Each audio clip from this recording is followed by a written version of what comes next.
wipes Lewis Brown. And historic hat-trick for Fortek and Luke Browning here at Oulton Park. Round the outside is going to be a virtual dead heat between the two of them. Jordan Witt has his nose in front. Here comes Gelzinis, who I think was just ahead. Gelzinis takes the place on the championship by 37 thousandths of a second. And Ben Green's going to take his first double win. The Century team are delighted. Oh, then sideways, completely sideways, gets it back together, holds it. What a save by Plato. But John Cleland is attacking Soper. He's up on two wheels. He attacks again as they go to the right-hander and Lovely, and they both spin. They're both out. Soper and Cleland both out of the race. Hello everyone and welcome to the latest edition of the Undercut from Downforce Radio. I'm Jake Sanson, he's Paul O'Neill. Oulton Park, mixed weekend I think it's fair to say, Paul. There were some great races. There were also some very poignant conversations and discussions. A bit of an interesting one this time. Yeah, it was, wasn't it? I think what we take away from it is driving standards need to be looked at and other things as well need to be looked at. But as far as the racing's concerned and the points situation, especially for British touring cars, it was a bit of a blow to the big hitters. Ash Sutton and Tom Ingram just scored hardly any points, all getting in different situations. Ingram with his wastegate problem in qualifying, so he started at the back of the grid, and then Ash Sutton just had just not a very good weekend, to be fair, and then struggled at in the last race. But that was the news, really, and it just made sure that the whole of the top 10 was squeezed back together. So Alan Gow, who runs the championship, will be made up that it was like that. But the driving standards in a lot of the series were questionable, to be honest. I think we're very lucky to walk away from it and not have anyone seriously injured, to be fair, or killed. It was pretty horrendous. And it's a very poignant weekend that we have that kind of conversation. Obviously, we are dedicating today's show to the British Motorsport Marshals Club of Great Britain, who do an incredible amount of work to help with the logistics and technical side of the organisation of British Marshals all around the country.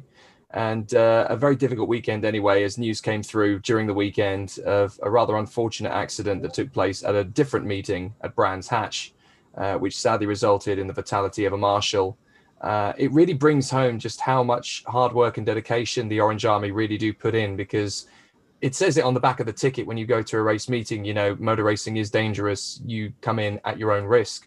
But I think it just brings it home just how much incredible work these guys, these men and women do. They give of their free time, they're not paid, they are volunteers, they love the sport, and they are incredibly well trained, and they give of their best every weekend. Yeah, exactly. And,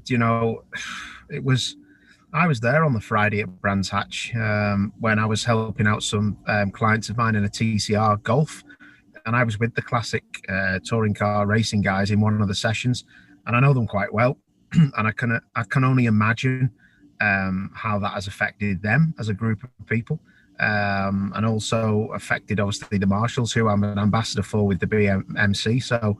It just, like you say, it says it on the back of the ticket, but that doesn't make it any easier to a pill to swallow, does it? Because we know it's dangerous. That's why we watch it. Let's not beat around the bush. We watch it because it's dangerous. It's on edge. It's exciting.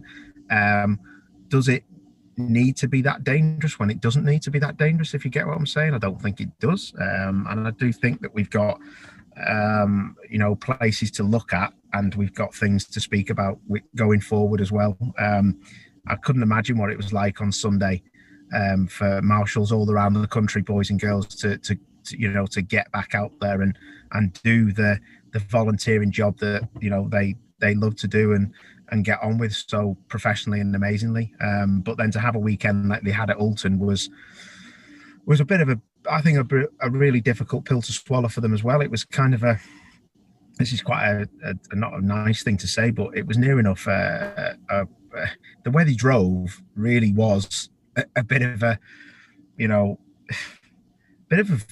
two fingers up to the minute silence that we just had at about 11 o'clock. It was I was astounded. I was really astounded about how everybody drove, and I think that there was situations where the driving, nobody meant any harm to anybody. Right, let's get that straight. I know that as a driver. It was just they just need to look at what they're doing, running people wide, bouncing across grass, coming back on, doing this, that, and the other. If this continues, it's not going to be the sport that anybody wants to watch anymore, because I honestly walked away from, I'm one of the biggest fans of touring cars and all the support races you'll ever find, and I'm luckily enough, like yourself, to work on it and be paid on it. I couldn't wait to get home that night. It was a horrible feeling. I thought that I was going to commentate on somebody's death that weekend. It was that bad. Every race just had a problem. And I spoke to a lot of the drivers, and a lot of the drivers, touring car drivers, I won't name them, but they come up to me and they were like, I can't believe how bad the driving standards are. They said that to me. They just said it's awful. Like someone's just took their, someone's took their eye off the ball here, and now everyone's just at it. It's like tit for tat. And it was, sorry to rant on about it, but it was just, I'm just glad, Jake, that I wasn't racing that weekend, because it was just really horrible, mate. And I think a lot of people messaged me on Instagram and Twitter and stuff and were like, are you all right? And I actually wasn't, mate. I actually wasn't. I was just mortified at what I was watching, and knowing that, these people that are volunteering and helping out are leaving their families and hopefully going home, and one of them didn't at Brands Action. I'm not pointing the finger at anybody or blaming anybody. I think collectively as drivers, we need to have a look at what's going on, whether the drivers think it's the circuits that are dangerous, whether the drivers think it's the other drivers that are dangerous, whether the drivers think that they're not collectively represented properly by driving standards officers, stewards. There's a lot to be asked, and I always get myself in a bit of hot water when I talk, because I don't think I say it as it is. I'm just putting an opinion across. I'm not saying I'm right, but I just really do think that we need to look at what's going on, because honestly, Jake, I can't tell you how lucky we were, especially in that mini race, that someone didn't get hurt, because I've seen replays of it, and I've seen replays of on boards that no one else has seen, and it's this, mate. It's this close. And if it had happened again the next day, it just would have been horrendous, So yeah, really difficult one, mate. I thought the drivers in the Touring Car Championship were great at the minute silence. I really do. I think what ITV Sport did was beautiful. It was amazing. It was, yeah. It really was. Alan Hyde, especially, his words I heard across the tannoy. I can't imagine how difficult that would have been for Alan to talk about that and present that the way he did. Absolutely amazing. But then, as I say, when the red lights went out, I just think that it really was something I'd not seen in years. It was as if they didn't care. It's as if they didn't care, and it really needs to be looked at, because someone's going to end up with a very guilty conscience if this carries on.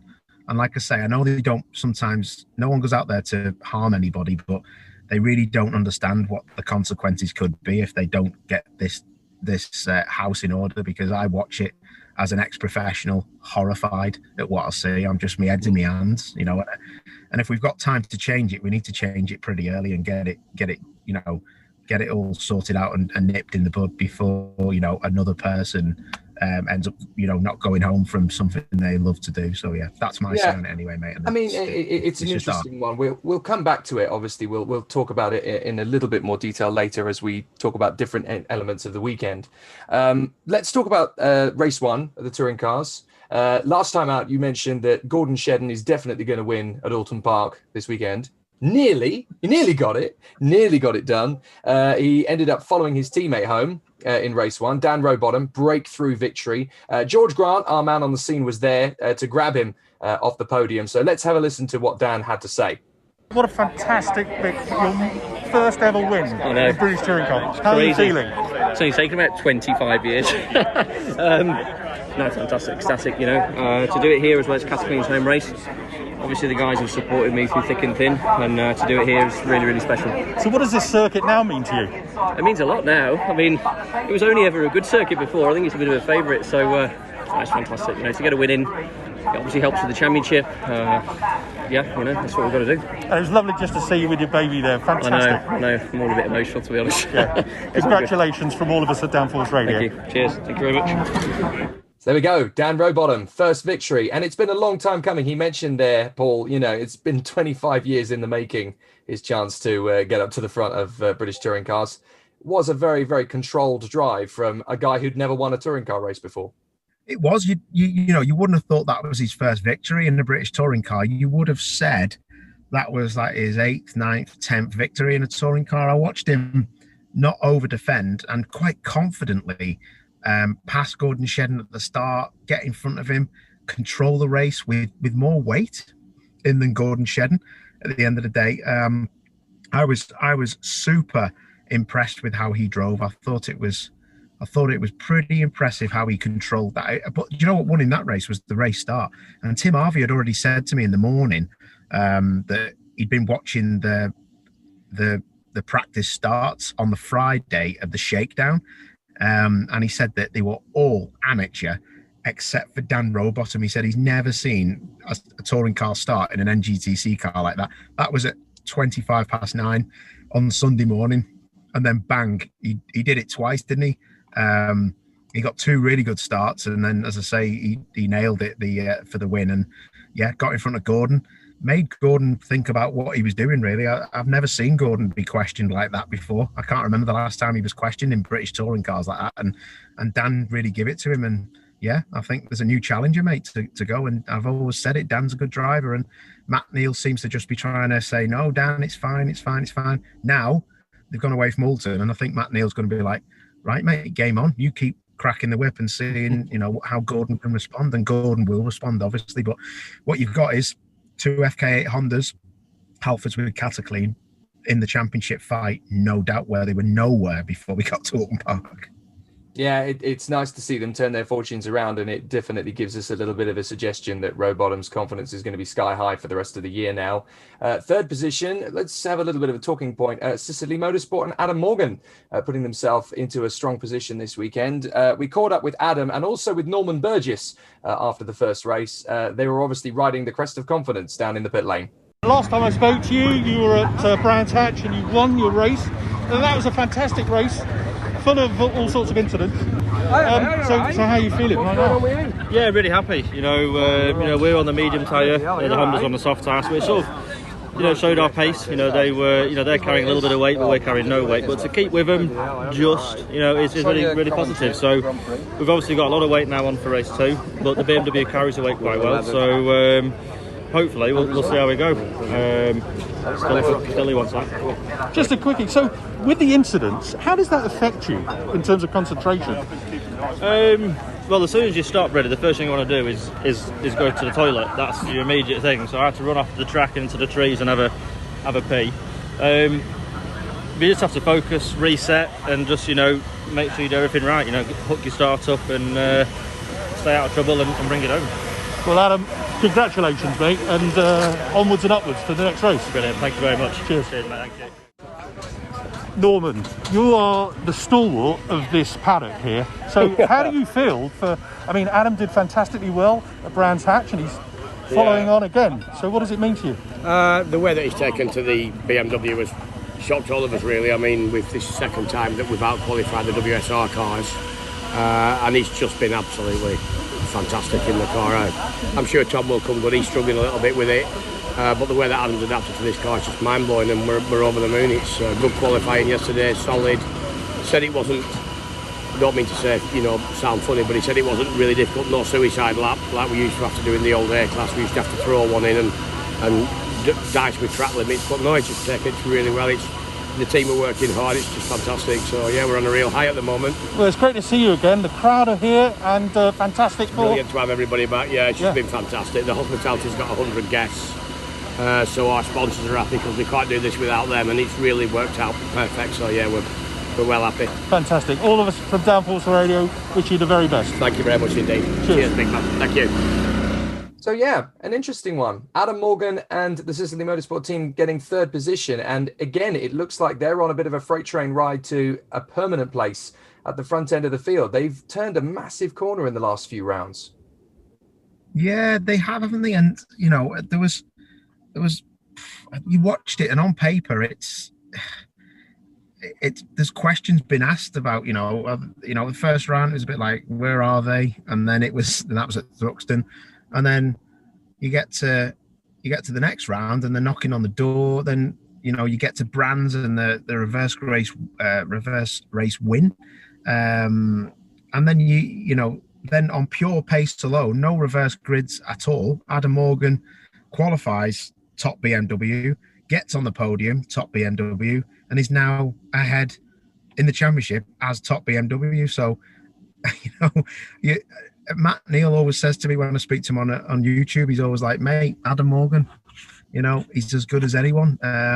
So, I expect to see him up there and he's done the business. But yeah, again, Tom Chilton had a very, very average weekend, his teammate. So yeah, I'd love to see the data of where Tom's losing it. I really don't understand, because he's as fast as anyone is, Chilton, but it just shows you how difficult a rear-wheel drive car drives in a British touring car regulation. So yeah, absolute bravo to Morgan. He is in there, he's up there, and they're only going to get stronger. It's not as if that's going to be status quo now. They're only going to get stronger as they learn more and more. Sicily are on a crest of a wave. I'm glad you brought up Tom Chilton, because obviously we're very nearly at the halfway point in the British Touring Car Championship 2021. And we did say, you've got to give Tom Chilton a couple of weekends to get things sorted and get his ducks in a row. We're at the halfway point now, and surely there's got to be some alarm bells there.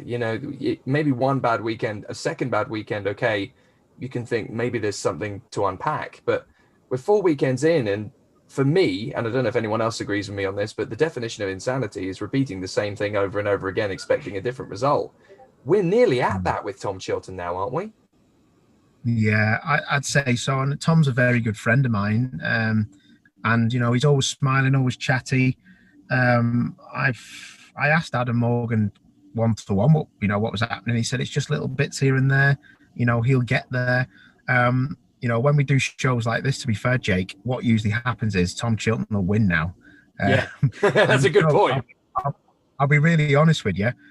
The next circuit we're going to is a Tom Chilton favourite and is a low-weight rear-wheel drive circuit favourite. We had, I think Ash Sutton won 2 races there last year at Knockhill in the Infinity, with Turkington just followed him home. And then they had the reverse grid, and they did okay. So I'd say that Tom has got a get-out-of-jail free card if he can use it at Knockhill, because he'll be the lightest BMW, because his teammate's up in 4th in the championship. But Turkington will be up there as well, because he's not far off. He's not far off being, somebody without any weight either. So yeah, there's a lot going on there. But yeah, Chilton is definitely someone who we have to question, and the reason we question him is because we know how super fast and how many race wins he's had. So yeah, he's kind of just dropped off. Last year he dropped off a touch, and this year he really needs to, he really needs to get some results. He really needs to, definitely, or people start asking massive questions of him. It's a good point. Obviously, we then go into race 2, and it was nice to see a race for the victory rather than a controlled defence. Oulton Park is not the easiest of race circuits to overtake on, so it was nice to see Rory Butcher really, knuckle down, get his elbows out, and actually fight for the win. And I have to say, that's one of the better drives I've actually seen from him. So he can be very, very happy with that. George Grant caught up with him as he came off the podium. Fantastic. You were 4th in the second race, and now you're 1st. Brilliant. Yeah, who could have wrote that? It's great. Sitting on the line, I thought, I've got to have a good first lap. And I think a good start. I had a good start, and that's what kind of set off the whole lap. Managed to get the cutback on Morgan on the exit T1, and having the soft tyre, I just felt that extra bit of confidence to go around the outside at Cascades and kind of get on the outside for the hairpin. And then from there was a little gap on the exit of the hairpin on Dan. And again, with that soft tyre, I just managed to get that little bit of traction coming out, and whoever comes out of there on the inside is going to take the lead. So it was great. And you seem to get a gap going. Yeah, I think it was just being on the softs, if I'm honest. You do have a little bit extra performance. These guys had it in race 1 and they pulled away. I did the same there, and just a case of managing the tyre throughout the race. And the guys were giving me a gap every single lap to the guy to Dan behind, and then on the last couple of laps I pegged it back a bit and just brought it home. Well, from me and the guys at Downforce, well done. Hey, fantastic. Cheers, mate. Cheers. Thanks. So there we are, Rory Butcher triumphant, and that's quite a significant win at this stage of the season as well, because we know how strong the Toyota Gazoo UK package can be, but it's certainly looking pretty neat and tidy from Rory. This could be a bit of a charge to the title now.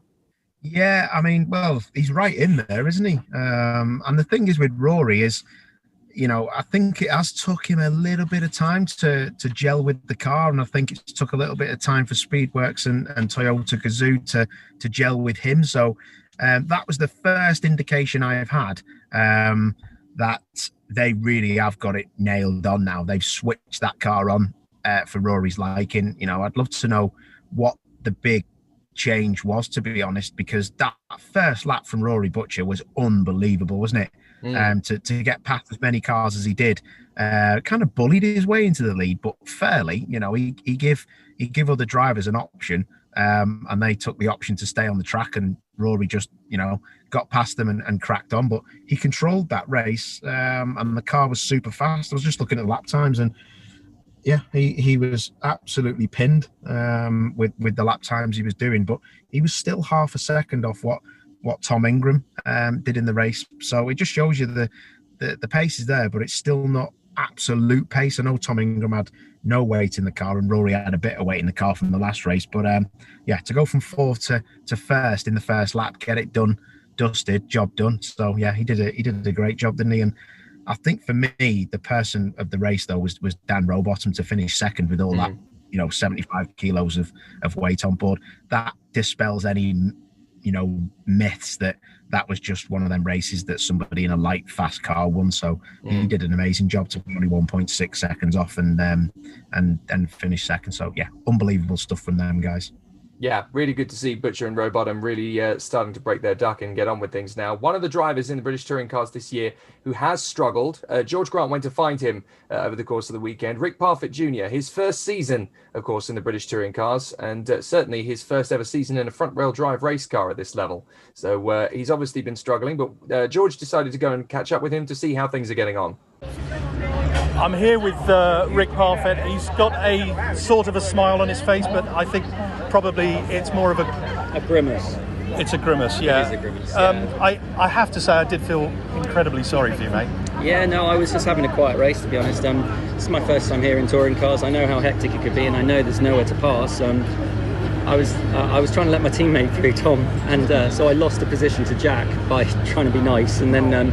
But after that, I was just running the laps down, and you know, it was absolutely fine. Had everything under control.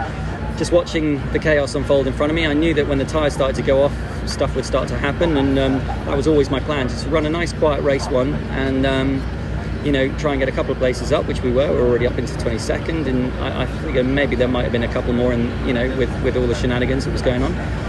But then, yeah, I just turned in at the last corner, and there was a BMW right on the apex, completely unsighted to me, and absolutely zero time to react whatsoever, because you don't see it until you're at the apex, and it slightly bends downhill, and so, yeah, and he blocked the entire road. So the only thing I could do was just try and wash as much pace off as I could, but you know, sadly, I've hit him quite hard, and what's a shame is that, you know, Tom's a friend as well, so the last thing you want to do is hit a mate, and but yeah, he was stranded, a complete roadblock. I mean, your pace has really shot up.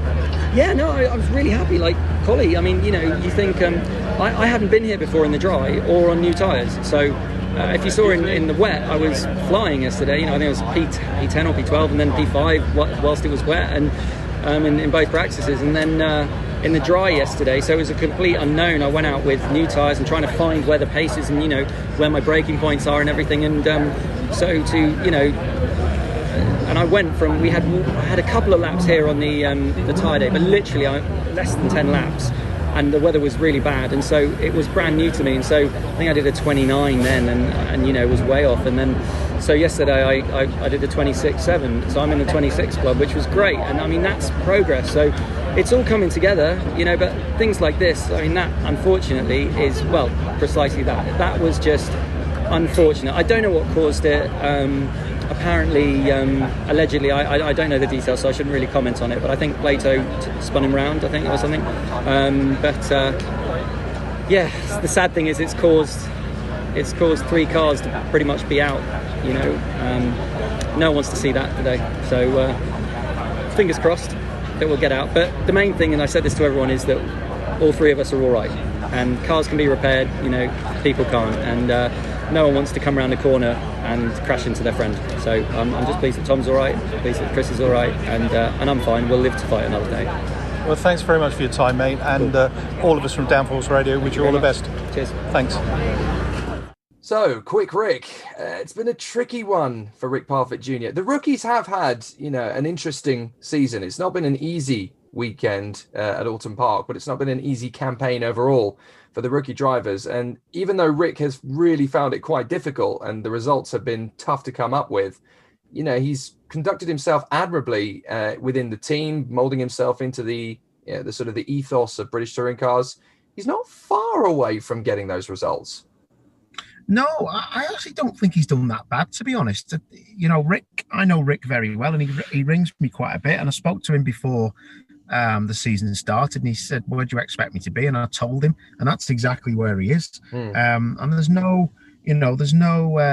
shame in what he's doing at the minute. What we've got to remember with Rick is he's used to GT3 cars that are super fast with loads of aero, you know, ABS, traction control. These things compared to GT3 cars are so agricultural. You know, whatever you do, steering input, throttle, brakes, whatever, is like, that's what you get. There's no assistance in between those inputs, and it's different driving a GT3 car, especially the new ones. And you know, it's a difficult transition for him. Some of the circuits he's not been to, and also, you know, he'll tell you himself, he struggles with his Crohn's disease, you know, and it's physical in them cars. They're not easy. You know, the power steering is okay. It's not, it assists you, but still you have to work hard in the things, and they bounce around, and they're like a bucking Bronco, Jake, them cars. And I'm not saying he's not up to it physically or mentally. I'm just saying we've got to remember the guy has got quite a difficult health condition, and he, you know, he I see him after race 2, and he looks shattered, and I sometimes worry about him, if I'm honest, because he's a good mate, but he will honestly only get stronger as the confidence comes. We've got to remember, you know, he qualified. I was looking before. He qualified about massively. He's only a half a tenth off Jade Edwards, 2/10 off Tom Chilton. I mean, you know, it's not. This guy's won loads of races. Jade Edwards, one of the best out there. It's like it's close.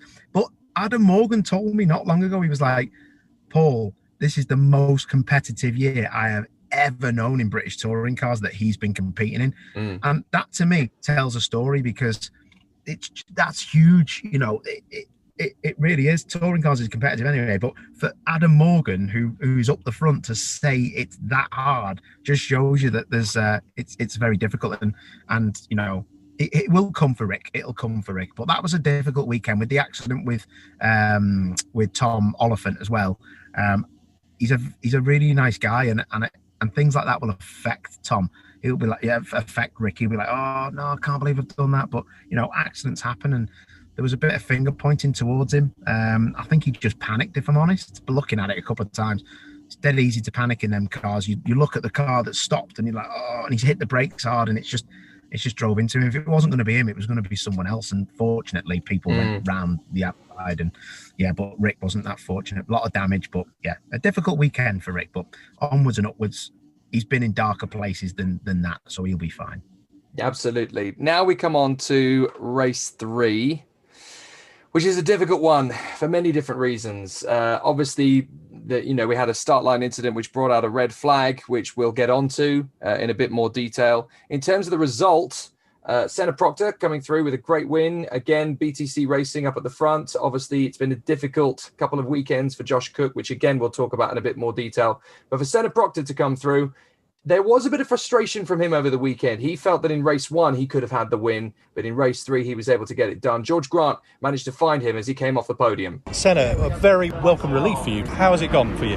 Bittersweet. It should have been race 1. You know, so I'm a little bit frustrated about that. You know, I messed the start up, you know, completely my fault. So I feel like that race was like redemption. I think we, you know, finally got the result that we deserved today. You know, I think we didn't get that result through the reverse grid as such. The pace was genuine, and we were very fast all day. It's just stuff didn't quite, the dice didn't roll in our favour. And obviously with the red flags and all of the incidents, it doesn't really help you, does it? Yeah, no, I was praying that they wouldn't restart that one at the end. When the red flag came, I was in a commanding lead and looking after the tyre as well.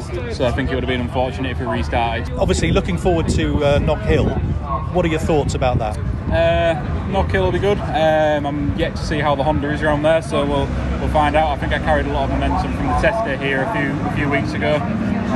So now we've got a bit of a base and the car a bit more to my liking. I think we should be good to fight at the front of Knock Hill. Fantastic. Well, look, great result, and look forward to seeing you at Knock Hill. Thank you very much. Take care. So Senna Proctor with a very important victory there, Paul. It's a good one in terms of his confidence, but having joined the championship mid-season, he wasn't there from the start, only managed to get it together from the second round. It's good for his own sense of well-being within the championship, his own sense of authority that he's been able to win in this very competitive field. Yeah, exactly that. And, there's no question marks over Senna Proctor's ability. There never has been, but when you go into a team that's led by Josh Cook, who's been there for a few years, it's not easy. And I think what helped him out massively was the 2-day tyre test. And it raised a few eyebrows when he was the fastest, because some people will use those tyre tests just to mentally get ahead of everyone else, and they won't stick to a program. They just want to go out, bolt new tyres on, be fast, and go, yeah, I'm quick round there, so when we get there I should be okay mentally wise. But he did the business. It's always difficult. I've seen one of his interviews. It's always difficult when you've been quick at a test and then it's in your head you have to be quickest in qualifying, because that's what people expect. That obviously was amazing for him, because he banged it on pole, did a cracking job to get the pole, and the FK8 Honda was the car to have around there without waiting by the looks of it. But yeah, he needed that win, and he did it brilliantly. And a lot of people saying, they seen how fast he was, but I tell you what, he got 2 bites of the cherry though, didn't he? Because that first race, that could have been and should have been his. He had a really bad start, didn't he? So it was great to see him come back in that reverse grid, and he wasn't going to be asked twice to try and get a win. So yeah, bit difficult what happened at the beginning of the race at the first corner with Ash Sutton, but it didn't seem to affect him, and he got his head down and just cracked on. So good to see that. Now, you're a race driver. You've been there at Oulton Park in these sort of incidents before. Sutton versus Proctor into turn 1. Racing incident? Or do you feel there was a little bit more of blame for one than the other? It's a difficult one to call, isn't it? Complete racing incident, if I'm honest. I think that, Ash Sutton summed it up. I think on his Instagram, I seen there was no hard feelings, and he said it was a racing incident himself. Ash had to go for the outside. Ash relied on Proctor not to drive into him. And what happened was, when you rely on someone like that and they're trying to defend the corner themselves or keep with you, Senna did nothing wrong for me.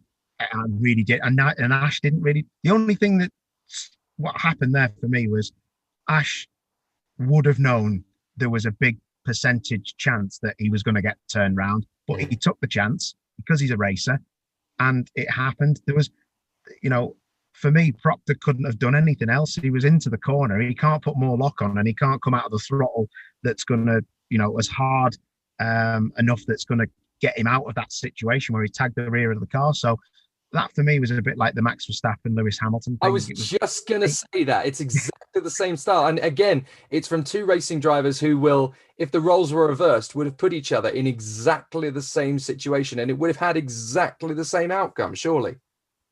Exactly that. And I'll tell you what, if you ask both of them and they're both on their own, they will tell you exactly the same thing. I bet Proctor was devastated that there was contact, and Sutton would be going, oh, nightmare, but I had to try it. I honestly, that is just racing. And when you say racing, there's too many racing incidents these days, but that for me was 100% a racing incident. And I was glad that Senna didn't get done for that, because he didn't deserve it. He couldn't go anywhere else. And, maybe Ash could have, just stayed, not tried to get all the way around the outside. It might have just dinged in his door instead of dinging in the rear, but it was all going to happen. And Ash is probably in his heart of hearts has put his hand up and gone, yeah, you know what? I tried it, didn't come off. That's the way it goes. But yeah, it was a shame because it took Ash out the equation, but it gives Senna the win. So it was good to see. And the championship, just as I say, it just makes it bubble up a bit more, doesn't it? Now I'm going to look at the next topic, which is kind of the driver of the weekend. It's a difficult one because there's at least 3 or 4 candidates for this, but assessing everybody's weekend, how they've been able to maximize, the package, the way that the team is working around them, and when they came into Oulton Park compared to where they've come out. For me, it's down Rowbottom. I don't know how you assess the situation, but if you just look at how he was able to craft not just one race together for a victory, but all 3 races to come out with as maximum amount of points as he possibly could, it was incredible wisdom from Dan. Yeah, I was looking at the points that Dan pulled out that weekend, and that was like, you're not going to have that many weekends like that. So 3rd race, he was 6th. He obviously had the 2nd place with full weight on in the race before, and the 1st race of the day he won. So there just isn't any doubt who's driver of the day. It's a clear 15% better than anyone else that's the name you want to throw in the hat. I just thought he was controlled. He was super fast. And, it's all good and well winning a reverse grid race with no weight on. And that's no disrespect to Senna, because it's still a difficult thing to do. But when you pull late 40s, early 50 points out of a whole race weekend, you are nothing but championship potential, full stop. You don't get given 50 points. You can sometimes get an easy 21 because you've won a reverse grid race, but that shows the class of the man. Gordon Shedden is one of the fastest front-wheel drive drivers in UK motorsport, always has been, and he's got, great pedigree, and he's a fantastic driver.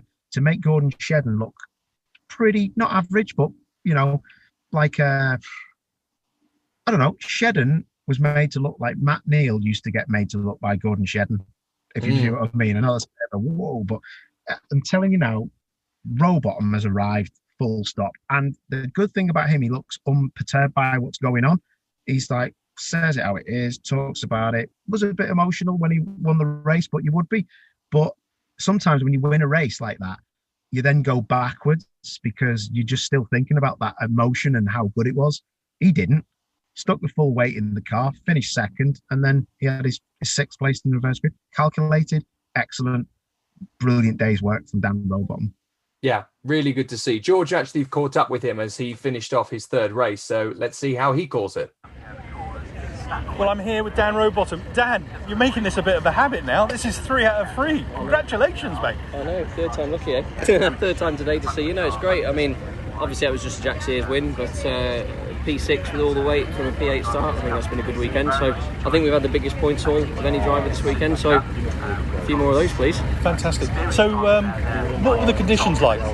It was a bit scrappy, to be honest. People are dragging a lot of rubber on at that stage of the day, and they're dropping wheels off here and there, and it's always a scrappy race 3, isn't it? So it was good. Struggled with the weight a little bit, if I'm honest, and Jake was very racy behind, so it was sort of half defending, half attacking on Adam. So, and then towards the end of the race, it was just a case of maintaining position.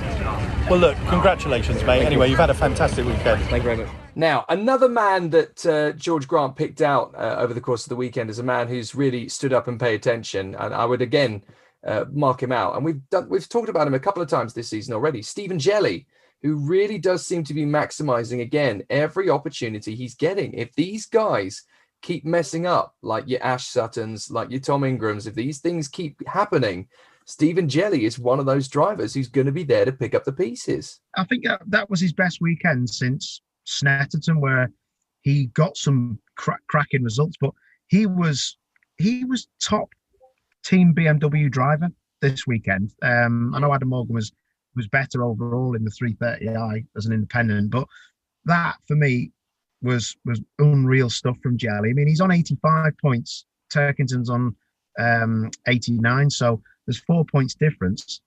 Jelly is good round Alton. He's had wins before in the 1 Series with Team Parker, but there's no doubt he's of great pedigree, and now he's starting to just get a handle on that car. Qualified well and had a good weekend. So yeah, he's so funny. Tom Ingram calls him Casper the Friendly Ghost, and he says he's like he's not there. You never know he's there, but then all of a sudden he's just there, and he's just a nice guy. And I think it sums it up brilliantly what he calls him. But actually, a fierce competitor who I was with him today filming for BMW, and he's a serious competitor. Probably the fittest driver on the whole of the grid. Was a triathlete. I think he got to GB level on bikes and stuff. So he's done loads of Ironman challenges. He really is a fierce competitor. So yeah, I really like Stephen. It was great to see him have a really good weekend as well, and like you say, have a second place behind Proctor. So good stuff from him. Great, and he'd be well happy with that. That'll do his confidence a load of good. Certainly would. George managed to catch up with him after the brilliant race weekend and his performance in race 3. So let's see how he is feeling heading to Knockhill. I'm with Stephen Jelly here, second in the last race of the British Touring Car here at Oulton Park. Stephen, how was it for you? It was great. It's got a nice clean start. There was a little bit of stuff on the second corner where Ash went off. But from my perspective, it was clean. The car was mega, balance was great. But Senna had absolute pace. He was just really committed. And I gave it everything. I gave 110% for the whole race. There wasn't anything left in me or the car. And I was hoping his car would go off, but it didn't. I might have pegged back a couple of tenths. Yeah, I've just spoken to him and he said he was just like absolutely, he was going for it. He was, yeah. And he could see you obviously behind. Yeah. But I mean, when we spoke before, I mean, you were quite optimistic, and it's fantastic to be on the podium. Yeah, fantastic. It's good to tick it off. There's one more step to go, which I'm sure we're going to get to. What's the vision? More of the same, really. The championship's so close and competitive. The time I did in qualifying would have put me on pole last year, and it was 8th. So it's just so competitive, and I don't think that. Normally, I'd say we go to Knockhill, and that's a rear-wheel drive circuit, and we're gonna do really well. But that's going to be here as well, and a rear-wheel drive track as well. So we'll see. I hope that we can pull some more podiums and win out of that. Brilliant. And just finally, obviously, we've got lots of people who are great fans of yours at Downforce Radio. What do you do from now until Knockhill? I've got a day job to get back to, so I'll be back in the office tomorrow morning trying to keep my eyes open.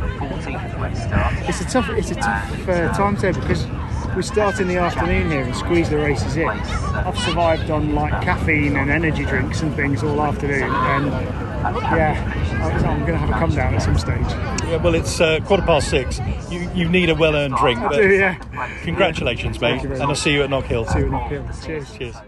Okay, time for the awkward conversation, because now we have to get into those two little words, driving standards. It was a very interesting couple of races to observe. Race 2, perhaps a stereotypical British touring car race in a way.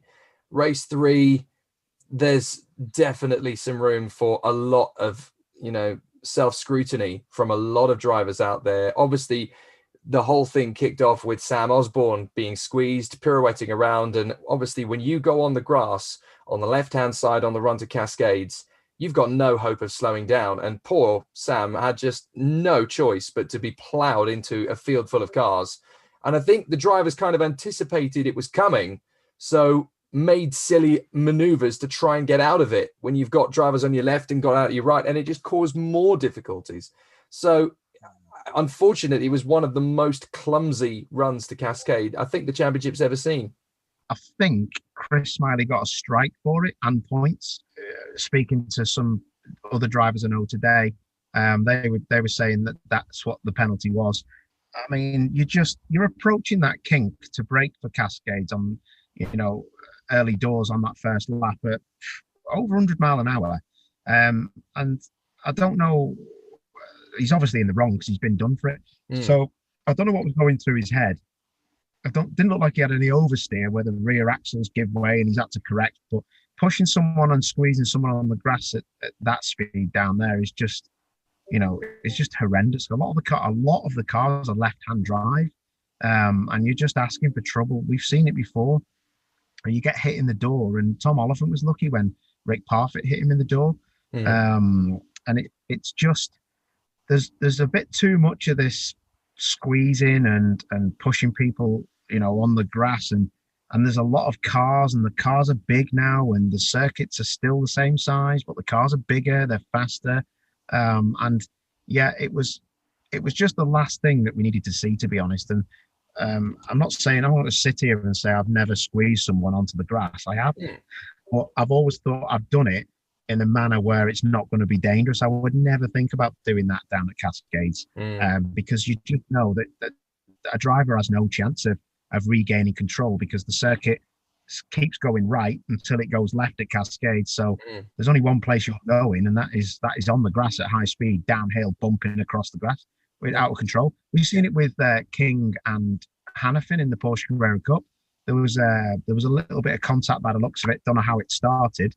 Don't know whose fault it was, but it ended up with Hannafin wildly on the grass and taking out Wilbur. And yeah, it was clumsy, like you say. That's exactly what it was. It was just clumsy. But those kind of things have to stop, because James Cole and the people in the race directors box at touring cars need to get this straightened out.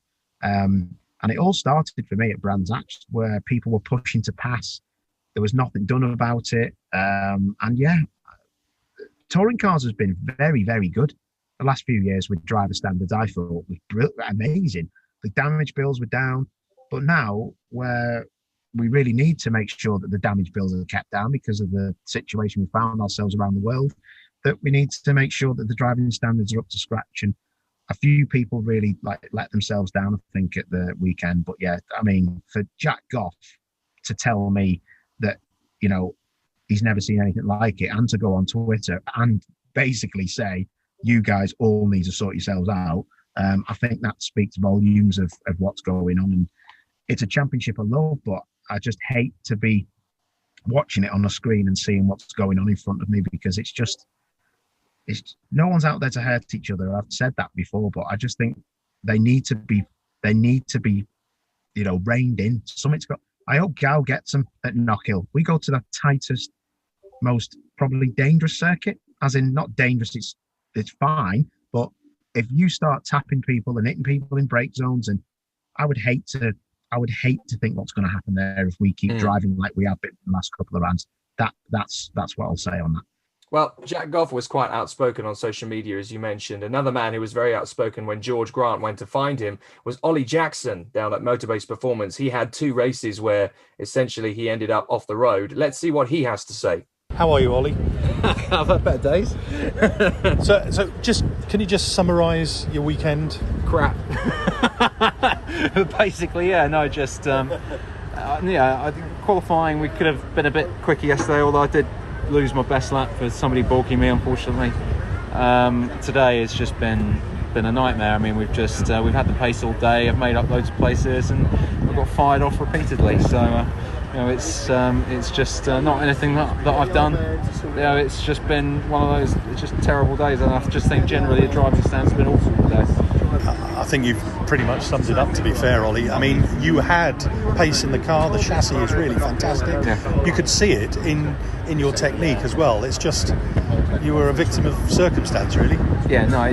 But the thing is, though, we got into a place where BTCC, with the racing was nice and clean and close and hard but fair, and we seem to have gone backwards this weekend. And it's I don't know what's actually happened, but it just, I mean, especially the day after we've had such a terrible event, you think that everyone would have a bit more respect for each other and for the guys that are around the track as well. But it doesn't seem to have stopped anyone from firing anybody off. It's just ridiculous. What do you think you can do?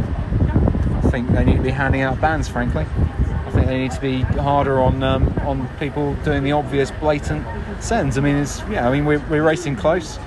Sometimes mistakes happen, and you come together, and sometimes you still deserve a penalty even if it's just a mistake. But there's been plenty today where it's just been outright people firing each other off, and it's just not on.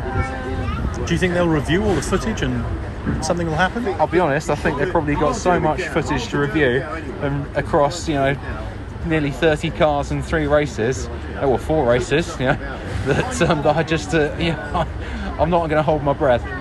It's such a shame because you're a gifted driver, mate, and anyway, onwards and upwards, I think. Well, that's the worst thing, is that everyone's quick in the grid. There's nobody that's slow. Everyone knows how to drive a racing car, and everyone knows how to race properly. And it's just, I think some of us should be ashamed of ourselves. Putting that obviously to one side, can we just review what you're going to do from now until Knock Hill? Well, to be fair, we haven't got much time. I think it's probably most of the times we spent pulling all the dents out of it, frankly. But no, it's just we tested there pre-season. We had a good couple of days there. Tried a few things that we're gonna put on the car for the weekend, and fingers crossed it'll work and we'll be competitive. Well, Ollie, from me and all the team at Downforce Radio, wish you all the best, mate, and we'll see you at Knock Hill. Right, thanks very much. Cheers. Very outspoken indeed from Ollie Jackson, calling for drivers to be banned from next race meetings for things like this. I mean, does it need to get to that stage? I mean, we talked about this from a point of view of, the lack of continuity, as it were, from, having a 2 minutes, a minute silence on the grid for a marshal that passed away the same weekend, to then go into a race where these, silly things are happening. What needs to change? Because we've been in motor racing before. You and I have both grown up in this world, and we've seen these kind of things happen, and the negligence has led to big problems. I mean, this is a Formula One analogy, but there is relevance. There was an incident at the end of the 90s where a car went into a gravel trap and a snatch vehicle went to go get it. And Martin Brundle on commentary said that needs to stop because it's going to cause a massive problem one day. And then all of a sudden, we sadly and very tragically lose Gilles Bianchi a few years ago. So do we need to be in a situation where we stop these things before they start? How aggressive does the mentality need to be from the powers that be to stop this kind of thing now before the worst thing happens 3-4 meetings down the line? I really don't understand what's changed, if I'm honest. We've had more cars on a touring car grid, and this is not just aimed at touring cars, but we've had more cars on the grid before. The cars are not miles faster than they have been in 2016 or 2015. I just think that this tit for tat mentality has crept in, where it needs to come from the top. And what I would like to see is the senior drivers stand up and say, right, you guys coming in, you need to learn some respect, but even the senior drivers are getting involved in skirmishes. Well, I want to put something to you here, Paul, because you touched on it briefly.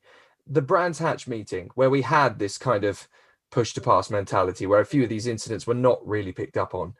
Do you think that might be why things got so out of hand at Oulton Park? Do you think that not just the touring car drivers, but the drivers in the other support formulas looked at that and said, well, that's clearly okay because they haven't done anything about it, so I can go and do that? Is that what's happening, or have we misinterpreted?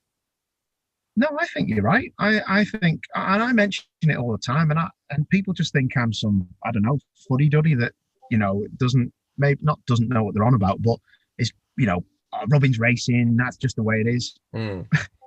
Robin can be racing, but when people are getting knocked sideways, this is a typical example for me. Tom Ingram at Brands Hatch maybe touched out the way. I'm not too sure what happened, but first lap at Clearways has massive snap oversteer, convinced he's hit from behind, right? Gets nothing from it, has a terrible race because he's back down the pack, gets to the race lead with Tom Oliphant after a great race and taps him and knocks him out the way. Clearly. That's a push to pass. That was tit for tat. That was Tom basically keeping his mouth shut in the race director's room and saying, no worries, that's cool, absolutely fine. Leaving there and thinking, cool, that's fine. It's a vigilante mentality. It's like, I'll just deal with it myself. But I just think that people are getting away with it. And that's what's happened. I think it has stemmed from Brands Hatch because I was concerned about the mini challenge at Brands Hatch, people hitting each other down the straights like this. And I was like, and I said on comms, I was like, it's not what I want to see. I know how dangerous it is. You get that wrong and someone gets hit in the wrong angle and they are going off in a fast.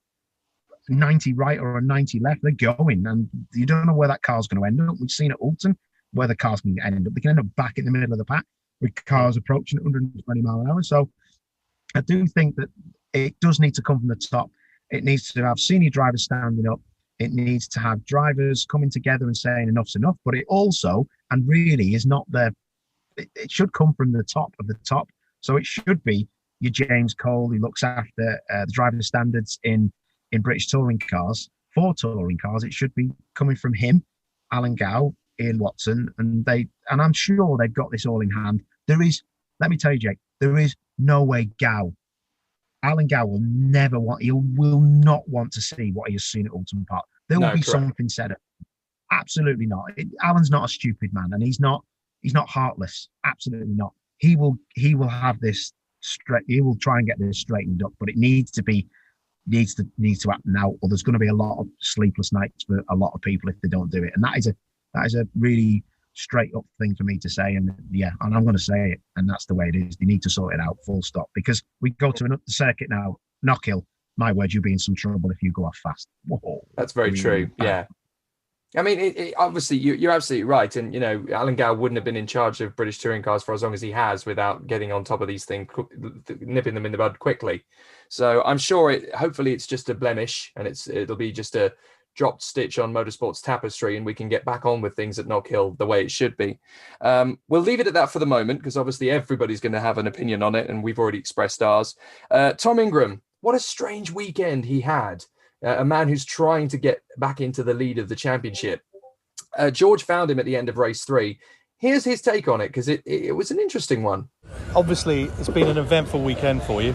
Can you just start to begin to summarise? It's been a crazy weekend, George. It's been a bit bonkers. So right the way through from qualifying yesterday, where we didn't do a single lap, and we had a sort of a wastegate downpipe issue that went on. So we didn't do a lap in qualifying.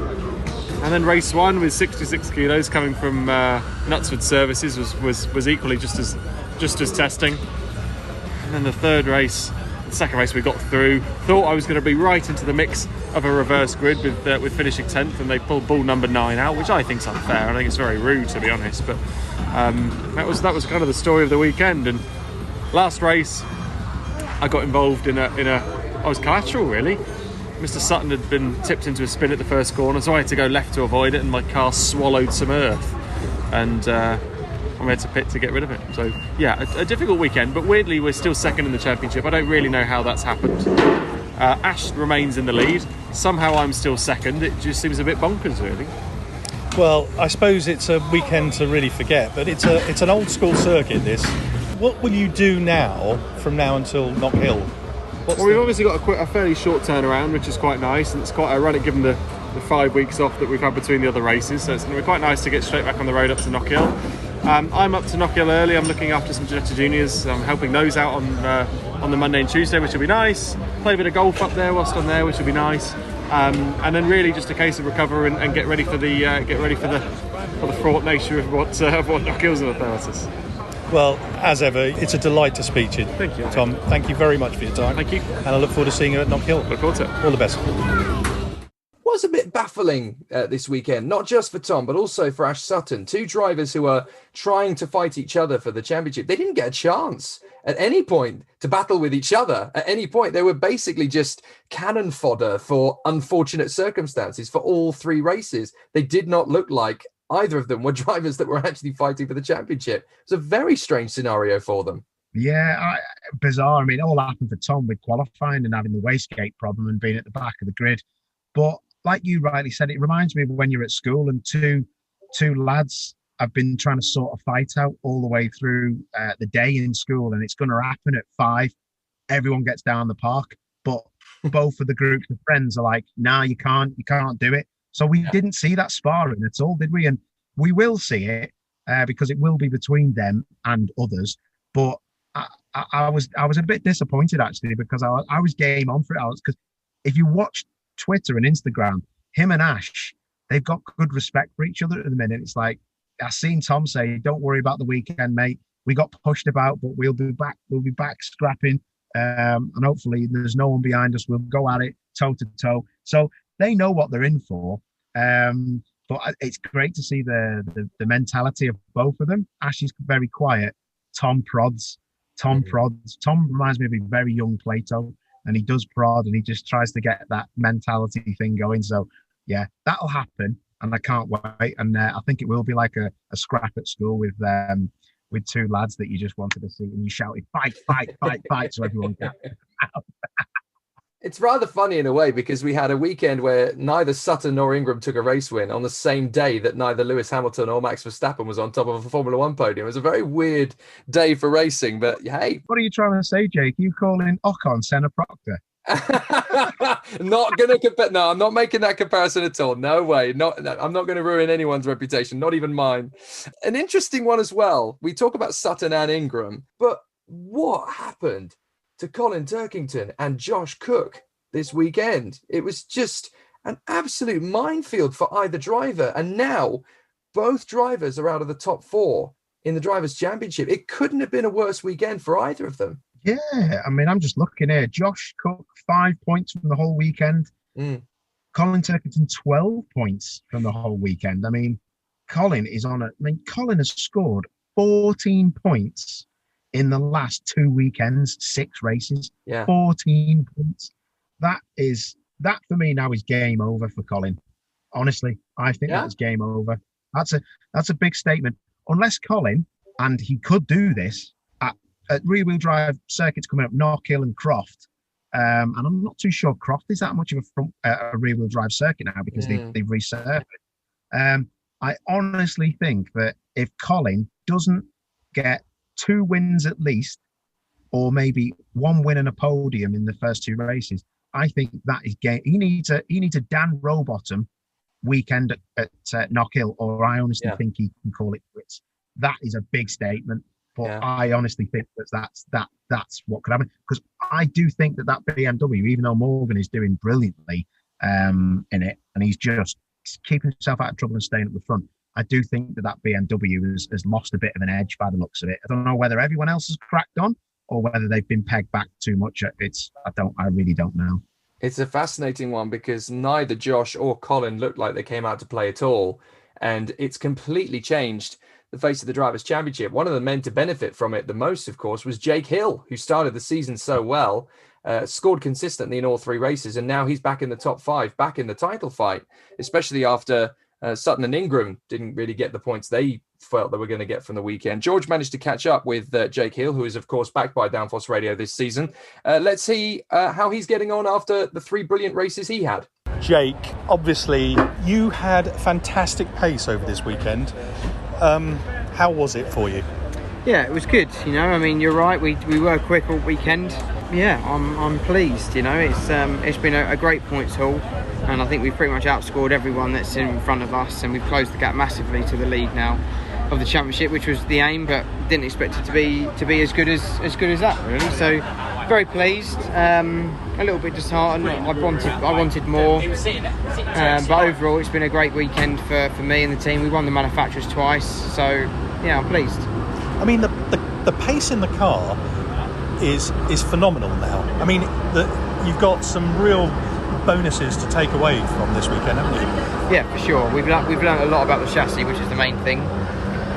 We just need to work a little bit on some other areas just to maximise our performance, really. But the chassis wise is getting a lot better now, and hopefully we can just keep gaining on that. I mean, I was talking to your teammate Ollie Jackson, and he's very upset with the whole driving standards. I mean, how do you feel about it? It's not on. It's getting bad all of a sudden. So yeah, I mean, I don't know what's happened, what's turned, but there's not a lot of respect out there, which is weird. So I don't really get it, especially when you watch the horrifying shunt that happened at Brown's yesterday, and a marshal was killed, and you think, come on, boys, this is not on, so it's something's got to change again. Obviously, to put that to one side for a second, I mean, how do you prepare now for Knockhill? Just carry on doing what we're doing, I guess. Come up with a bit of a plan for Knockhill and what we're going to do. We're only carrying 9 kilos more, so it's not a massive amount. We're still under what we're at the limit now, what we declare probably being hurtful. So Anything above 48 kilos or whatever we've got for the next one probably starts to hurt. So yeah, we're okay weight wise, and I'm sure that when we get to Knockhill we'll be quick again. Well, look, just from me and all the boys at Downforce Radio, wish you all the very best, of course. Thank you. There's a lot of pace in the car. Me looking at it, I think it's going to be fantastic to see you in Knockhill. Yeah, we just got to try and close this championship down. Let's try and get on top of it a little bit more and see where we go from there. But yeah, thank you very much, Downforce. Thanks, Jake. All the very best. Cheers. So all of a sudden, Jake Hill, again with that resolute consistency, that can-do attitude, that stability that he has with that Ford, he's now eligible to go for the title, and he's not many points back. If he has a solid weekend at Knockhill, which we know he can deliver there, it could well be game on for him to catch up to Sutton and Ingram. It could happen. Yeah, two cool things for Jake is, one, that car that he's driving was very competitive at Knockhill in Rory Butcher's hands. Two, Jake was super fast in that trade price car Audi last time. He won there as well in the reverse grid, but he was super quick, was much quicker than the car. It's game on for Jake now, and what we've seen at Oulton Park was exactly what Jake was like at the back end of all of last year in the FK2 Honda, where he wasn't just picking up points consistently, he was picking up big points consistently. So he is without a doubt on the front foot, and that car looks fast. I always look at what Jake does with weight on and how fast he is, but it's not just that, it's how quick Sam Osborne was at Oulton Park as well, where he had his best qualifying as well. So that just shows you how strong the car is. No disrespect to Sam, but more inexperienced, not always in the top 10, but he was knocking on the door and wasn't that far off at all from what Jake did. So yeah, they are in the pound seats as we go into the last half of the year now. Absolutely. So British Touring Cars definitely getting very exciting as we approach the midway point of the season. Make sure you tune in for Knockhill. It's definitely going to get exciting. Let's talk a little bit about the support series. We obviously have to come on to Mini Challenge, not just because of that accident, but also with Sam Weller. We caught up with him, and he obviously got a penalty through a start procedure issue. Now, that's something that has obviously been picked up and looked at a little bit. Let's hear what Sam Weller had to say following his little transgression and how it was delivered. Sam, thanks very much for taking the time to talk to us. How has it been going for you this weekend at Oulton Park? Yeah, FP1 and FP2 went really well. We've worked a bit on the setup of the car since Brands Hatch. We really struggled with understeer and stuff around there. But yeah, we've made a couple of tweaks. Much happier with the car. It's rotating under me and I can get on the power nice and early, so good. Yeah, FP1 we were first, FP2 second, and then qualifying we ended up third behind two other guys, Max and Dan Zelos. They were a little bit up the road, to be fair. They were, I think in the end it was 7 tenths, so I feel like there's maybe 3-4 tenths I could find, but 7 tenths was a bit of a stretch, but the race pace was a lot closer. It was more like 4 or 5 tenths, so still a bit of work to do, and I'm relatively inexperienced at Oulton Park, to be fair. Being from around Snetterton sort of area, I haven't raced up here that much, so as the weekend progresses, I think I'll just get quicker and quicker as I get to grips with the circuit. The race, that I thought that went well. Basically held for third position the whole race, and then learned that I got a penalty for starting outside my grid box, unfortunately. So pushed me back to P7, which is okay. 10-second penalty and still end up in the top 10 is not too bad. And then they drew 7 from the hat, so I'm starting pole. So every cloud and all that. Well, that's fantastic, really. And you're being very modest, but this is your rookie season, of course.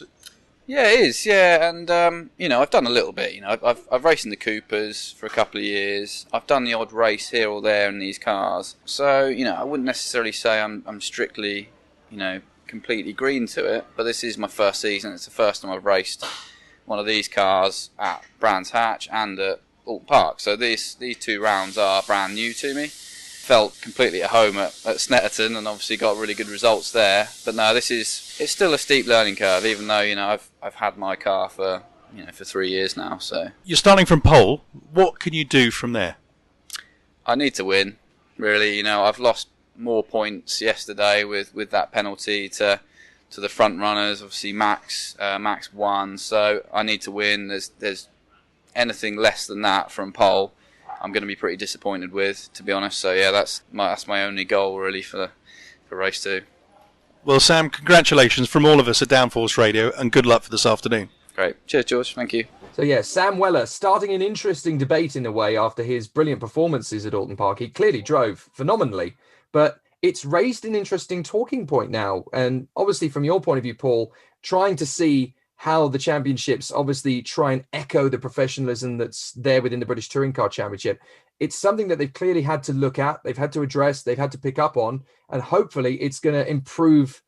Just these tiny little factors are going to get improved and continue to raise the quality of the mini challenge as it progresses. Yeah, I think that, when you are racing on the touring car package, if you're racing in mini challenge, if you are in the top 10, in the top 15, whatever it is that you're doing, you're not actually doing mini challenge as a hobby. If you're in the top 10 for me, you are looking to leave that championship and join the British touring car ranks. So, they need to have, rules that are, as close to British touring cars as they can, because it's like Formula 2, isn't it? Yeah. They try to get as close to F1 as they can, because that's the next step. So you've got to expect that. So yeah, you have to have that professionalism, and you have to have those rules in place so you don't make that mistake when you drive in a big weekend like British touring cars is, with big sponsors and things like that. So yeah, it's a difficult one to swallow sometimes, but it's all part of the learning process when you're in support races. And yeah, I mean, the mini challenge is a direct ladder to British touring cars. It's a sequential shift. Front wheel drive touring car. It's a direct ladder to it. So it's something that needs to be run as close to British touring cars as it can, with regulations and rules, in my opinion. I absolutely agree with you. There was also a good weekend from Stephen James within the same outfit. We wanted to grab a quick word with him. So George was able to catch up with him through the weekend. So I'm here with Stephen James in the mini challenge, and Stephen, you seem to have got a trophy. Congratulations. Yeah, finally I've got well, so far I've just got a Goodyear cap, but apparently that's going to translate into a director's trophy, which I think is the trophy for the older, less skilled people. So I mean, obviously it's been a bit of a strange race, really, with it being stopped after 3 laps. Yeah, really strange race. It was a tricky start, so I was right on the hill, so I had a bit of a disaster yesterday, to be honest. We got track limits in qualifying, which dropped me 5 places, and then I think, by my own admission, probably had the worst ever start I've had in a race car, and then. Yeah, not a great spin on the first lap, so it wasn't. Yeah, it was pretty terrible. But just wanted to try and recover a bit today. To that point, it was going quite well. I got a really good start. Picked off quite a few people on the first lap. Then quite a few fell off, so it was going quite well at that point. So I kind of wish we'd kept racing, because I was pretty sure I could have gone up. The car felt really good today. But then first red flag, obviously there was some huge incidents out there. I mean, massive shunt. Jim Lukes, I think, had a huge crash at Old Hall. And then for the restart, so it was red flag. Then for the restart, my clutch went. Well, either my clutch or my drive shaft has gone, one or the other. So I had to limp it around the green flag lap and come into the pits. But fortunately, they've counted back a lap for the next red flag. I say fortunately, because I mean the shunt that caused that red flag was horrendous. So hopefully Oliver Barker's all right. I think it was him that went over. It was a big accident, and that was contact with my teammate Sam as well, I think. So. Well, when I spoke to you before, you're also, to be fair, you're not feeling your best anyway. No, I felt awful all week, to be quite honest. I mean, I've had more COVID tests than I cared to count. But yeah, I've just felt really under the weather. I think a proper case of man flu. So it's been difficult. Friday was really tough. It was just trying to. I mean, to be honest, I didn't really want to be in the car. I wasn't really sure I should be in the car. But actually, when I was in there, I felt okay. It was just afterwards, completely drained. Couldn't really do anything. So it was just trying to get through, get some laps in, get in a bit of a rhythm, because I hadn't tested here, and kind of pick my way through the weekend really. So actually a small win, I'll call that today. Well, congratulations to you, and obviously your teammate Sam. Yeah, good result for Sam. It was a bit disappointing yesterday. He finished third on the road, got a 10-second penalty for being out of his grid box, but it's through a process that's cropped up now this weekend, and they've now since that allowed number one mechanics to come on the grid to position us, because the fact is you just can't get any idea of where you need to position yourself in the car. You sit so low in the car, I mean you can barely see 10 metres in front of you, let alone where your wheels are. So it's so difficult. So if you're not positioned and if you've got no reference, you've got no idea. I think you've highlighted a very important point. A number of drivers have complained about this. Hopefully the powers that be will look at this seriously. I think so, because other series were allowed mechanics on the grid to line them up and then put tape marks on.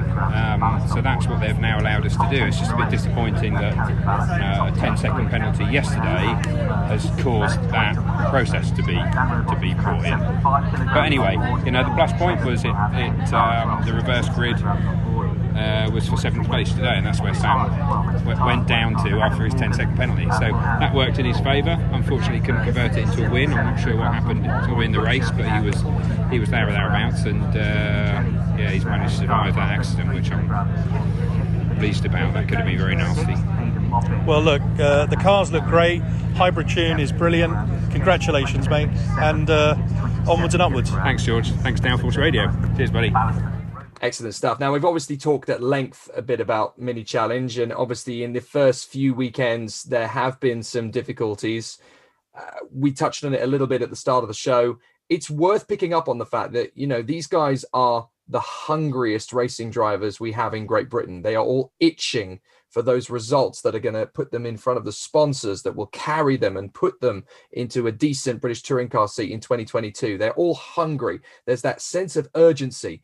But at the same time, as you've already made, quite a strong point of, Paul, that urgency has to come with a mature and very, very balanced mentality. You can't be getting into these situations. And it's clear, having spoken to a lot of the drivers in the support races, they have felt the sting of what happened on Saturday at Brands Hatch, perhaps even more acutely, because it was a bit more grassroots. I'm not saying that Mini Challenge is a grassroots series. It's obviously rising through the ladder, but there's that connection perhaps even more directly than I'm not suggesting that British touring car drivers don't care, but there's always that little bit more of an affinity with the Orange Army in terms of the grassroots nature of motor racing. And there's almost that brotherhood that you feel perhaps so much more acutely than you would do when you become a professional. Yeah, definitely. And that, that's why it's so important for people to come up through the ranks, because it's not just learning your trade, it's learning about the people who are supporting you and learning about the people who are actually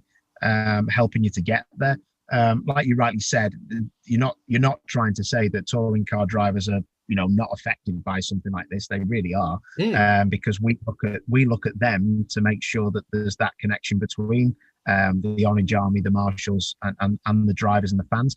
And like I said at the beginning of the show, that what they did in the pit lane and how they went about the minute silence was absolutely beautiful. Touring car drivers and teams. Now that's because the cameras are always going to be focused on the touring car drivers and teams. The problem is that you're always locked away in a truck or a garage, or you're driving a car in British touring cars, so you can actually be disconnected from that. But like you rightly said, the support drivers, they're in a paddock of their own, where, they'll see more of the marshals, because the marshals will call them to the Parc Fermé, call them to the collecting area. They'll call them to everything else. So you get more one-on-one time with marshals. And like you say, I think, I was Max Coates and senior support race drivers like himself looked different that weekend. It affected them a lot differently, I think, because like you rightly said, they have more of a connection with the marshals, and they do see a lot more of them. So yeah, it's sometimes you can be desensitized by it when you're in British touring cars, because it's truck to car to track, back into that. You don't see many people. You really don't see many people. A couple of fans might catch you on the way out of a race truck, but you're so busy and you're in the truck or you're in the car, you don't really get to see many people. So it's a very good point, mate. But I have answered a few questions online where people are asking, should it be made mandatory that you have a signature on your race license instead of racing and getting a signature? One or two of them should be to marshal, and that is actually not mandatory at the minute, but you can get signatures by marshalling. I've done a day's marshalling myself. Every driver should do it, because I learned, I think I know everything, mate, but that day I learned so much. It was horrifying actually being a marshal. I did it at Oulton Park it was November or October, and it was wet and it was dark early, going dark early, and they teach you to only look one way, and the way that you look is where the car's coming from, and you never ever turn to look the way the car has passed you, because the next car might be the one that gets you. So, I learned loads. I could only say to every driver and every person in motorsport, go and do a day's marshalling, not just for yourself, go and do it for them. I honestly feel that a lot of these marshals feel a bit unloved, and I don't blame them, because some of the drivers, they don't care. They actually don't. They just turn up with their money and they drive. They need to get out of the car and get with the real world. They're a bit, some of these new drivers are disconnected. And not all of them, but some of them are very disconnected. They don't know what's going on. They need to get on the ground and see what's happening, and it'll give them a better understanding of them blind crests that they go flat out over when a yellow flag's being waved. That's all I'll say to them. If they want to go and do it, they should.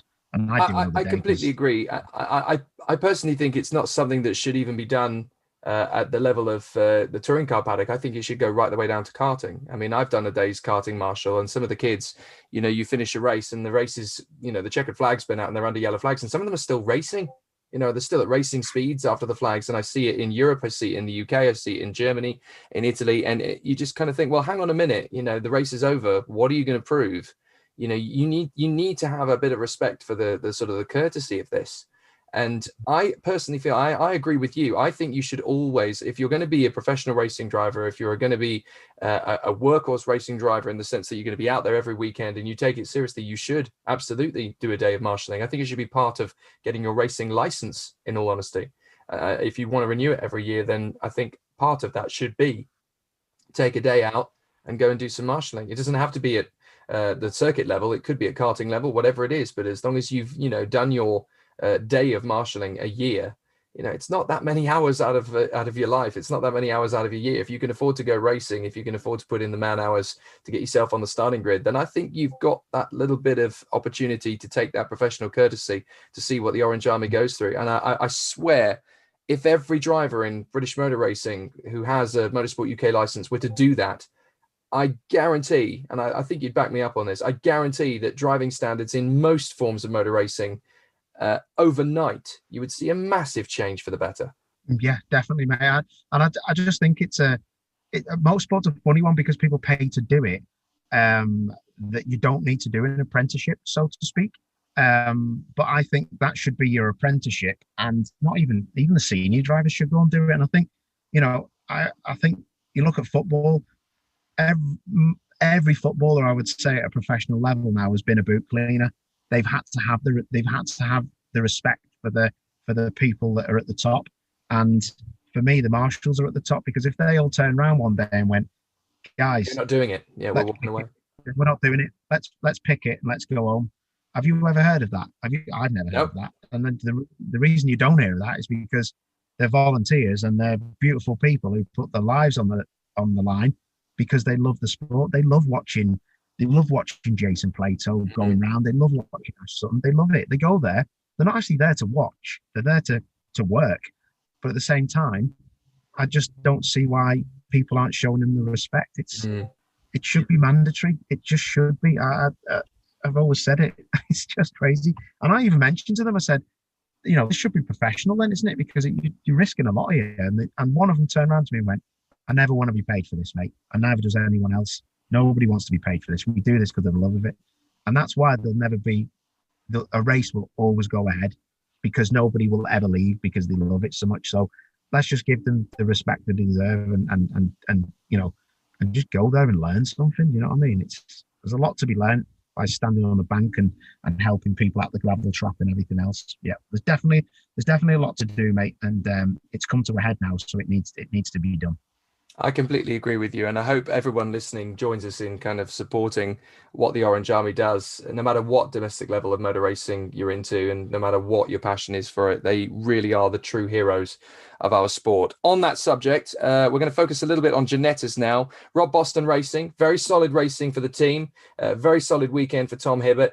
They kind of felt that the whole thing was sort of overshadowed a little bit from what went on. Let's hear from Rowbottom pre-race and Tom Hibbert post-race, when George Grant caught up with them. Very poignant words from both men. 1, 3 and 4 on the grid for the last race at the Ginettas.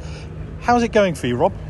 It's been a really good week, and we're particularly quick in testing on Friday. Difficult qualifying, which really scuppered our well-laid plans with a red flag. But we made amends in the race. The lads came forward. We had a double podium and 3 fantastic results. So, it's been a long old wait today. You know, it's been keep the nerves on tenterhooks all day, and keep that energy going right until this last moment. But looking forward to a good race. We've got good pace. The lads are feeling pretty punchy, so hoping for a very good one. Fantastic. I mean, these cars are huge, and obviously we're just about to go off. But just passing here is one of the tricky things, isn't it? Yeah, passing is tricky here, but with the lads are in good position. I think Luke will be wanting to try and make his stamp on the race at the start of the race by trying to get past Ratican, and the dream is to have a 1-2 ending the first lap, and then just hang on to it. It is tough to overtake here, so early pressure's got to be what we've got to put on them. Well, good luck from all of us at Downforce Radio, and hopefully you'll have a chat after the race. Thank you very much. I'm here with Tom Hibbert, winner of the last race, winner of the previous race. Yeah, fantastic How weekend for us. Fantastic weekend. Start with condolences, to the family of the marshal that lost his life yesterday. I mean, no one wants to see that. They volunteered to do that job. Just sad, isn't it? Just sad. It is very sad. You're absolutely right. Yeah. And actually, what is wonderful, you and the rest of the drivers have really pulled together. It's sad day, isn't it? Stuff like that you struggle to celebrate, don't you? But yeah, we've had a great weekend. Not the best qualifying. The quickest in both free practice sessions. Qualifying got cut short, red flagged. Someone had a little accident there, so it was P5, and then had to get a good start in race 1, which I managed to do. Got in to second by turn 1, and then following Smalley, he was track limit, so he got a penalty, 15-second penalty, which put me first. Then that race I knew how to get a good start again, and get the head down and make a gap, and that's what I did. You're quite right to identify it being a bit of a cloud in terms of our Orange Army, as you quite rightly say. Yeah. But we look forward to seeing you at Knock Hill. Yeah, Knock Hill in a couple of weeks. Yeah. Well, look, take care, and all the best from us at Downforce Radio. Thank you very much. Okay. It really does kind of show you just how personable it's all felt. But in every single class, in every single category, these drivers, they really do love it. They've got a raw vibrance and a raw passion for the sport. But it really does show you about the sort of the character of racing. They've come away from some really tough racing, and Tom Hibbert there is saying, it's a great weekend for me, but I don't feel like celebrating it. And that just kind of shows you, the mentality of people, this kind of stuff, this is the real world everyday issues that we have to work through. But great racing, from the Ginettas. When things were clean, it was very solid. And again, you said this at the start of the year, that the Ginetta Supercup is growing and getting, much more professional in terms of the way it's organized and the way that the races are playing out. The structure's back. It's as it should be. I think this year, looking at the races we've had, especially at Oulton Park, on the whole, Lawrence Tomlinson and the team at Ginetta can be very happy with the way things are playing out in 2021. Yeah, massively proud. Lawrence should be. The Ginetta GT4 Supercup is, you've got some of the best, for me, you've got some of the very best support race drivers in there. Anybody that can beat Adam Smalley on his day deserves a massive congratulations. And people like Tom Hibbert, he absolutely drove that to perfection. Rowbottom, great, race team. You're putting yourself in the lion's den if you go and race against those guys and think they're not going to be that good, because that GT4 Supercup now is brilliant. You got Seb Melrose, who's I know he's a good driver, and he's struggling to get on terms with the front guys. So it's great. And the cars are fast. They sound great. And do you know what I will say about them? And I always take the mickey out of Colin White. That guy is an absolute legend. I mean, the racing, the overall positions that fella finishes in, even though he's in a different category, he's unreal. He mixes it with the pros every time. And I take the mickey out of him for being old and this. And it's always said with a smile on my face, because I'd hate to go up against him. He's mega. So the both classes in that championship are absolutely brilliant, absolutely great. The people in it are great. And the other thing is as well for me, could you imagine what it was like for them to be delayed, know what's happened, be delayed, still more accidents, more red flags, delayed, and just, I didn't hear one of them moaning. They got on the telly and they did the job. It was great. It was really good. And fair play to Tom Hibbert, because he's just showing what he's all about now. And that is the best livery I've ever seen. It's proper Larry on this car. It does look pretty boss, I have to say. No, some great role models from Ginetta Supercup this year, and long may that continue. Obviously, the Porsches, they're really starting to get together now. Lorcan Hannafin and Cian Dewis, some great drives from them across the two races. One guy we managed to catch up with, George Grant, managed to find Josh Malin, who's having a very solid start to 2021. Let's see what he had to say. So we're here at Oulton Park. I'm here with the one and only Josh Malin, who is standing by his fantastic Porsche. Well, it's a left hooker, Josh. You've done incredibly well in this race. I mean, you started 8th, finished 6th. How was it for you? It was pretty intense, that's for sure. I mean, obviously with the left hooker element, it's been very hard to transition from a right-hand drive Ginetta G40 all the way up to a left-hand drive 500 horsepower 911 GT3 Cup car. So it's been a very, very special experience, and I'm savouring every moment. But that second race that was just on ITV4, it was a really, really tense race, that's for sure. There were a few fisticuffs out there, and I managed to sort of capitalise on people's mistakes. But P6 was the best we could do. I'd say that the results that we've had this weekend don't quite reflect my ultimate pace, but nevertheless I'm happy with it, and I'm looking to go forward at Knock Hill in 2 weeks' time. Well, you looked really quick, and I was at Brands Hatch when you were absolutely on it there. This is a particularly tricky circuit. It's real old school, very difficult to overtake, and to actually grab 2 positions is pretty amazing, actually. Yeah, it's not been too bad. I mean, as you said, it is very, very hard to overtake here at Alton, especially in these cars where they're a lot bigger than the G40s that I was used to last year.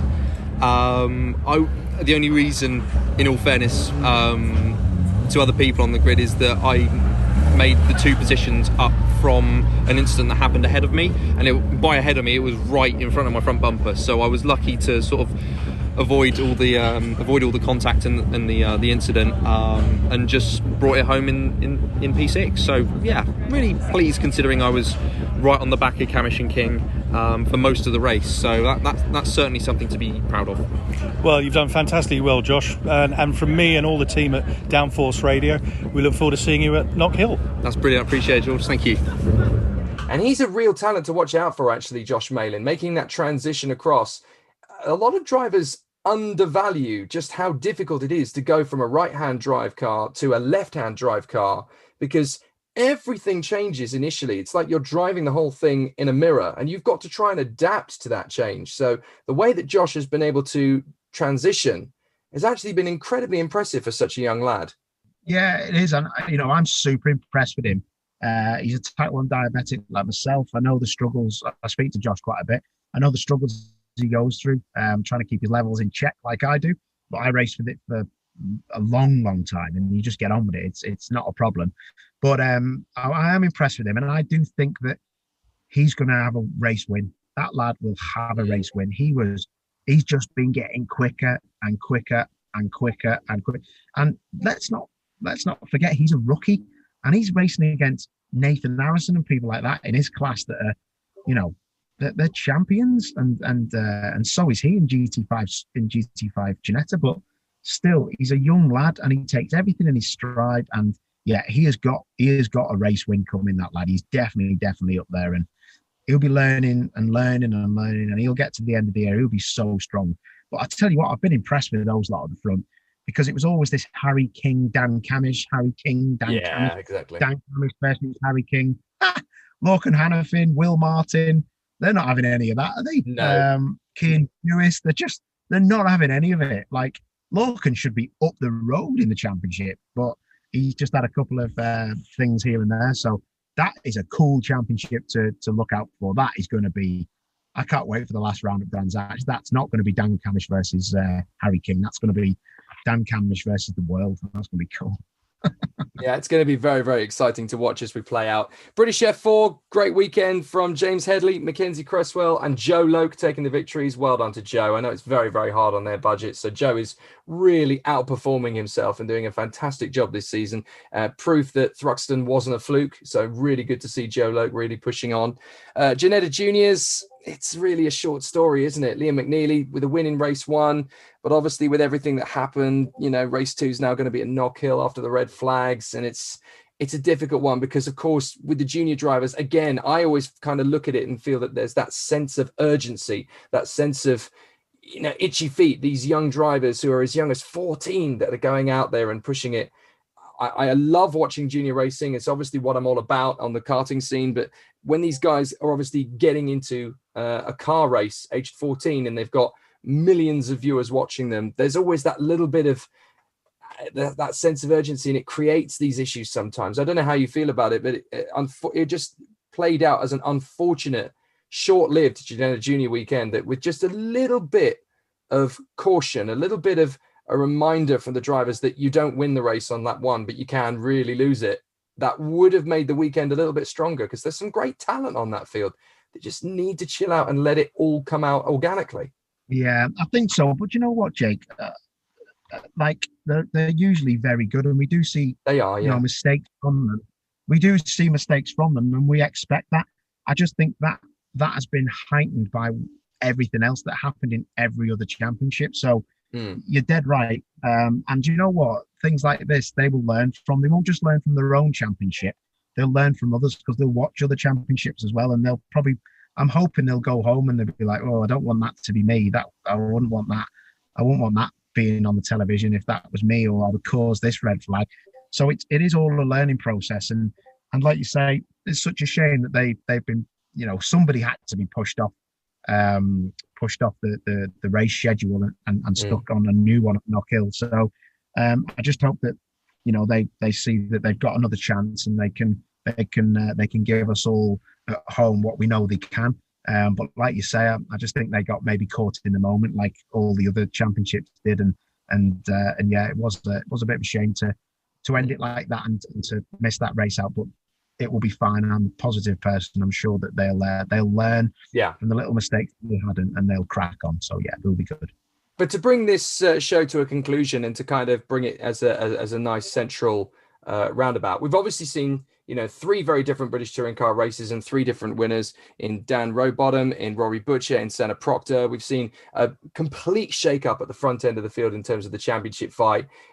It's been a weird weekend. It's all kind of come together, and there are some positives to look at, but there are definitely some areas that need adjusting, not just for the British touring cars, but for all of the support championships. And I think action over the course of the next fortnight, that's what's really going to make sure that we can come through this and we can get out the other side. And obviously, as you've already intimated, and we know that, Alan Gow knows what he's going to get done, and he runs a very strong ship in TOCA. I guess Knockhill is going to be a really interesting weekend now to kind of assess, how the drivers, and I think it is on the drivers, how they assess themselves, how they control, their own house, because they've got to make sure that obviously they're in charge of their own faculties, but the consequences are what they've got to be thinking about more than the outcome of their maneuvers. Yeah, and I think that it is all down to the drivers now. They'll know it. And what it will do is whatever happens, it will expose anybody that stands out of line. It will expose them massively. If a driver does something really silly this weekend, then they will be called out massively. And it will be like mob mentality. I'm telling you that now. The drivers, the touring car drivers especially, won't stand for it. They stand together on a lot of things, and if they think someone's really out of order, they will make sure that that's sorted out within the group. And I'd like to say the same for the support races. But yeah, I think this is a massive weekend coming up, Jake, at Knockhill, because we go to somewhere even tighter. Like I've said, the barriers are still close to each other. The circuit's difficult. It's like a roller coaster, but without the rails. Like you've got to hang on. And this is a big ask. And do you know what? I think this is the circuit we needed to go to make sure that everyone just gets a check up in life. Because if we went to Silverstone National or somewhere else and people are just taking liberties because there's so much runoff, we're going to be having worse conversations, I think, and saying we've not learned from this. I'm just thinking, hopefully that people will just come out the throttle a bit, brake a bit earlier if they need to, and just make sure that they're not the person that's going to get an absolute beast in for something they've done wrong. So yeah, I have faith, because we have the best drivers in the whole of the world in this country, and I just think that there's a few things that have happened to make us question them, but they needed to be questioned, and hopefully, we can just get through it, and everyone's on the same hymn sheet and gets on with what we love and safe as it can be. That's what I hope for anyway. Well said, Paul. I think you speak for all of us. We're really looking forward to Knockhill. Thanks very much again for your contribution, Paul. We look forward to hearing your dulcet tones again at Knockhill. It's going to be a great weekend, and continue on doing what you do. We all love it. It's been a cracking show as usual, Jake, and thanks for everyone who's watched and listened. And let's go and have it at Knockhill, mate. I'm sure we're going to have a wicked weekend, and I actually don't know who's going to come out leading this championship at Knockhill, but it'll be whoever it is, they deserve it. That's what I will say. Sounds fantastic. You going to be first to the haggis, neeps and tatties there, or are you not quite that brave? No, mate. I'm vegetarian. Yeah, right. Thank you very much indeed for listening and watching, everybody. Hope you've had a wonderful, wonderful week, and we'll see you all in time for Knockhill. Take care.